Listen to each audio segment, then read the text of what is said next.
from the federal prosecutors, and I ask to wait and hear our side to this narrative.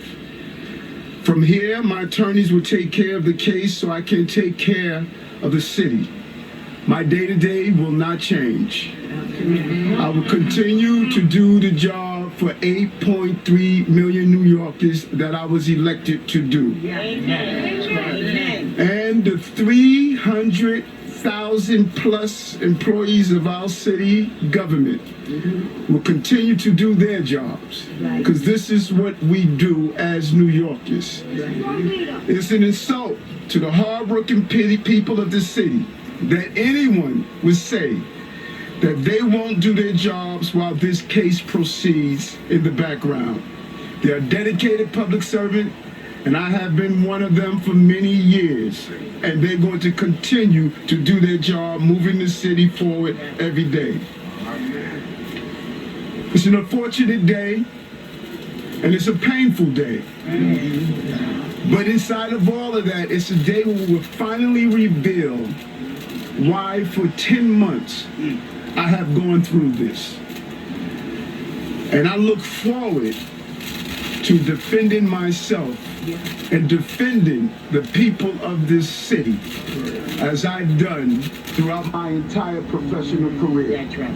I want to now turn it over to the person who started me on this journey, Reverend Herbert Dorsey. Amen. I encouraged him to join the police department. He did, and you know the rest of the story. So, you know, Mr. Mayor, Eric, it's one more battle we have to fight. That's right. There's one more battle we have to fight. And we're not about to quit. We're not about to give up. We'll be there. We'll be there to the end. God bless you. God be with you. We're going to win this fight. Until can we get an umbrella, put it on the device so the water won't get inside there, Robbie? Hold on one moment. Hold on. You know we don't do this calling out stuff at my press conferences. When we finish speaking, we will respond to a few questions. We just want to cover that. Are you good, Robbie? I affectionately call her Mother Dukes. Has been a head of the NAACP and just a leader that has mentored me throughout my entire journey. I want to now come call her Mother Hazel Dukes. Yes. Good morning. Good morning. My name is Hazel Dukes. I live in Harlem.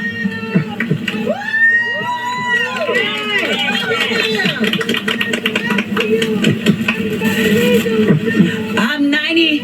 Would you be quiet? Would you shut up?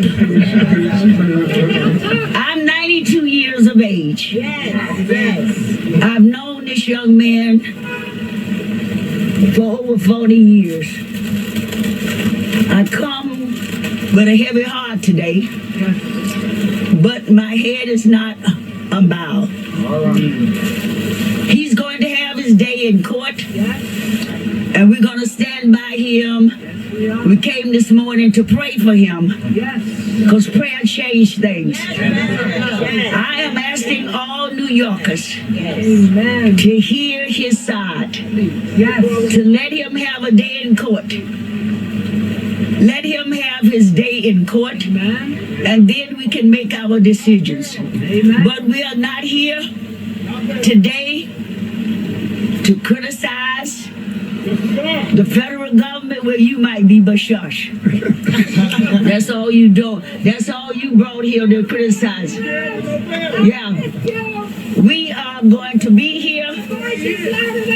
We're going to be here. I'm sorry, Mother Duke. Hey, brother, this is a 92-year-old elder. Show us some respect. A 92-year-old elder. She stands next to you. She stands next to Carlo. As the NAACP, as the federal C3, you should not be standing for a political candidate.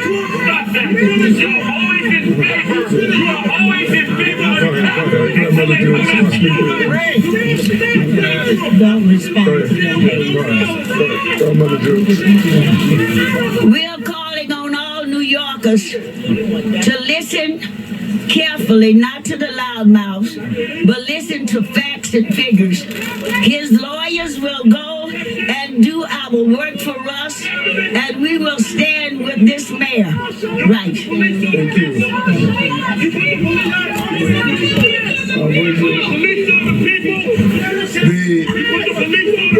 We want to now bring one of our amazing bishops up forward now. Bishop. You're an embarrassment to black people. You're an embarrassment to black people.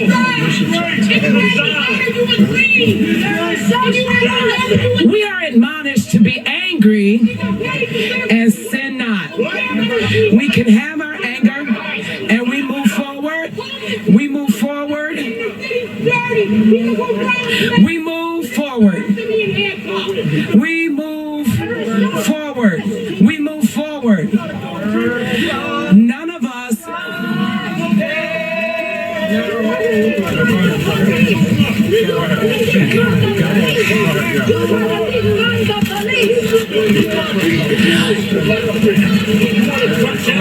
None of us have ever done anything in our lives that we've asked forgiveness for and it was not granted.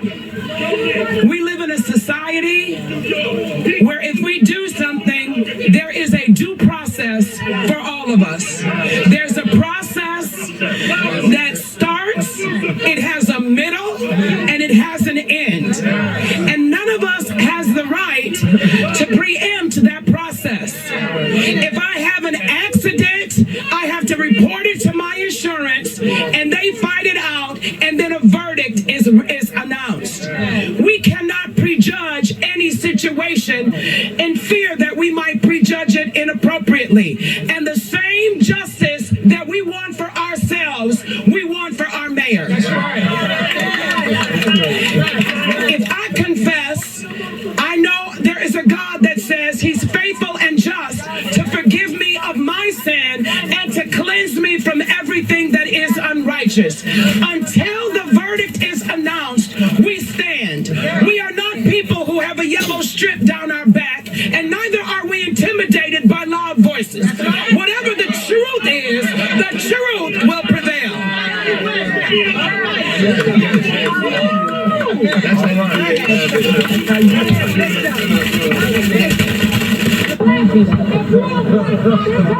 Good morning, my fellow New Yorkers. Good morning.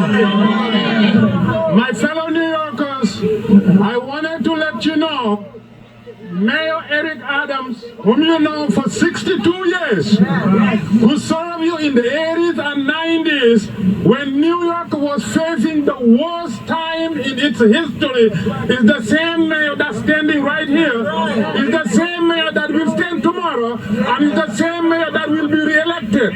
62 years will not be replaced by 5 indictments that will be fought and will be exonerated. Give him a chance. Give him a chance and hear his side of the story. We know him and we should give him a chance. Thank you and God bless you. Oh my God. When the real war is, Jackie Rowe Adams.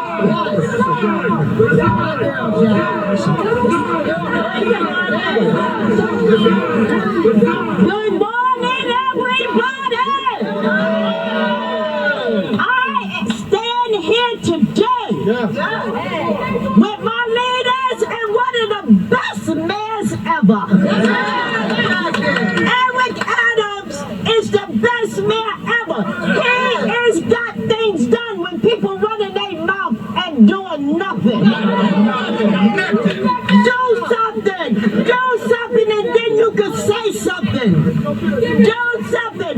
Mayor Adams stood on the steps of City Hall when he wasn't mayor, and I want y'all to hear this. We have families that just lost their kids to violence. The mayor, not you, but the mayor. He wasn't the mayor then.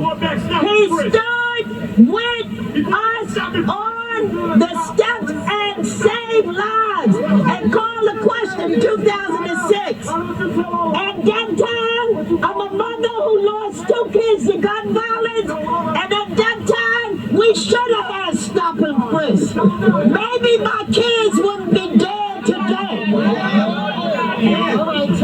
If they kept these kids that's 11 years old and 10 and they had stop and frisk, maybe the kids wouldn't be dead today. So I stand with Eric Adams and I'm going to stand with him and he ain't going nowhere. You are. Thank you.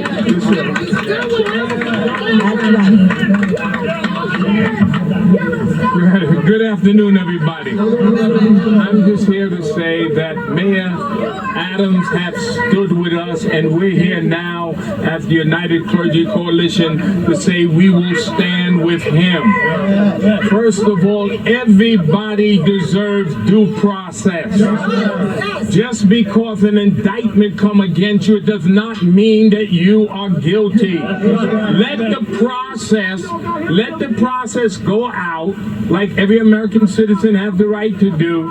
If you don't like him, don't vote for him, but he's not resigning, he's not quitting, and we stand behind him and say the community is behind him, and we want him reelected. Go talk to Donald Trump with 34 pounds, and you ain't protesting nowhere. That burns me up.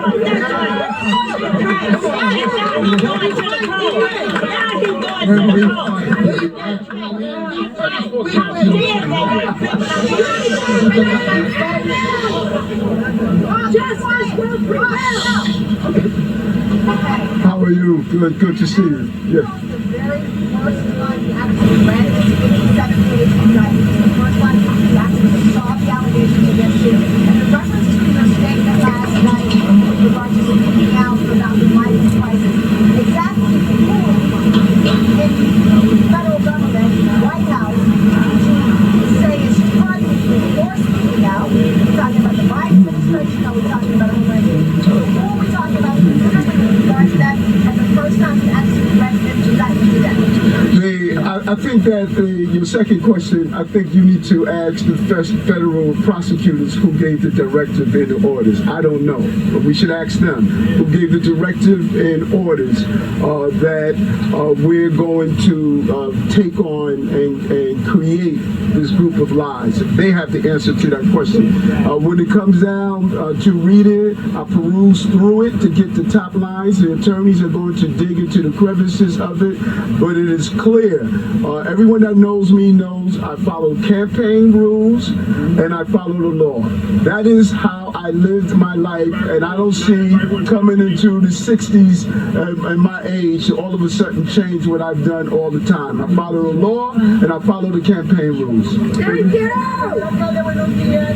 After a couple of weeks, some like 4 or 5 people from the staff have resigned. After today, don't you feel afraid that more people are going to keep resigning and you're going to have some problems dealing with the case? No, listen, we I think that people fail to properly realize that we have over 300,000 dedicated employees. Over 300,000. Those who decided to transition and do some more things with their lives, many of them told me ahead of time they were going to do that.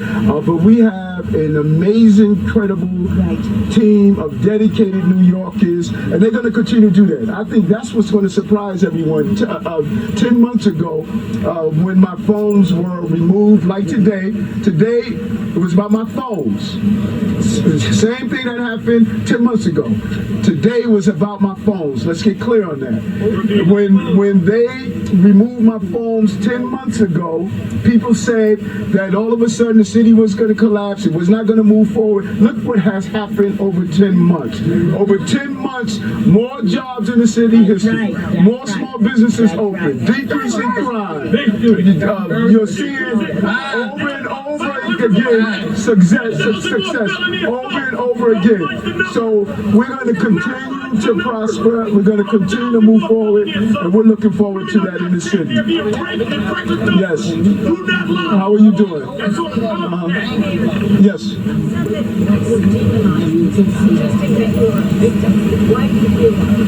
Well, listen, I think that when you do an analysis, and all of you have covered this, It is a felony to release a grand jury communications. That's a felony. So you can't break the law to enforce the law. And when you look at the drip of information, when you look at our cooperation, our attempts to sit down and cooperate, when you look at what has taken place, there's been a narrative of giving the appearance that there was something improper that's done and it was just wrong. I think we should ask again, as I stated earlier, we should ask those who are conducting this investigation, we should ask them who gave the directive to carry out what we have witnessed over the last 10 months. Over the last 10 months, you knew information before my attorneys knew information over the last 10 months. You reported that there was an indictment before my attorney knew that there was an indictment. Over the last 10 months, this has happened over and over again, and this is not how our system of justice should operate. You support law enforcement. You support the family. Yes, go ahead, sir. Yes. The indictment has been unsealed. Now we know the federal government is looking into your campaign. This is more, influences your campaign when you decided to be mayor. Yes. But you have suggested publicly that now you are a target of the federal government because of speaking with New York. Meaning maybe now you're talking about the migrants. Can you clarify that point? I think I did. I think we should ask the federal investigators and prosecutors who gave the directive to take the actions that we are witnessing right now. I have ran many campaigns. I have been part of many campaigns. And the scrutiny of those campaigns always revealed the same thing. I follow the rules. I follow the law. I do not do anything that's going to participate in illegal campaign activity. And I will not do that. And I've instructed, not only in writing, but in verbal conversation to the team, we do not participate in straw donors. We do not participate in foreign donors. We know what those rules are, and we comply with those rules. And I think that my attorneys are going to reveal that as we move forward. Mayor, who is your point person dealing with major city businesses? You deal with this. That's number one. And number two, is there any circumstance by which you would resign? No. Listen, I'm here. I was elected by the people of this city, over 700,000 strong. Absolutely. And this is a city that is extremely resilient. This is a city that we have gone through some difficult and hard times, and we're going to continue to move forward as a city. And that's what that's shown. I think the narrative here that's missing, 10 months ago when my phones were removed, we have not gone backwards. We have not stood still. We showed how we operate during difficult times. And when you say who's the point person that's going to deal with business communities, who's going to deal with the business of running the city, the point person is Eric Adams. I'm the mayor of the city of New York. And I have a competent team, of deputy mayors, a competent team of people who are going to continue to lead forward, and we're excited about that. Okay, go ahead, Katie. What's your, You say this is for retaliation against the migrant crisis, but according to the indictment, it dates back to your 2021 campaign, the name of co-conspirator. You said you deleted messages from. I mean, the allegations seem to have gone on what we've been reporting for at least a year, almost a year. What do you say to that? I mean, you said you traveled to these countries, and you deny that you took any kickbacks from these countries, you deny that you intervened on behalf of your question.